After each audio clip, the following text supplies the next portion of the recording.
Sacrifice করছেন, করুন। তবে স্যাক্রিফাইস করতে করতে নিজেকে একেবারে নিঃশেষ করে ফেলবেন না।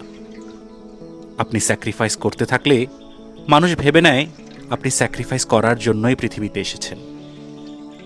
আপনি যে একজন মানুষ, আপনারও যে চাওয়া পাওয়া আছে, সুখ অসুখ, মান অভিমান যে আপনারও হতে পারে, এটা মানুষ ভুলেই যায়।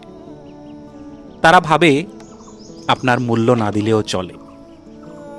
ধূপ জ্বলতে জ্বলতে নিঃশেষ হয়ে গেলে পোড়া কাঠিটা কে যত্ন করে রাখে? যতক্ষণ সুগন্ধ থাকে ততক্ষণ তার দাম। ফুরিয়ে গেলে বরং নতুন ধূপ নিয়ে এসে আবার জ্বালায়।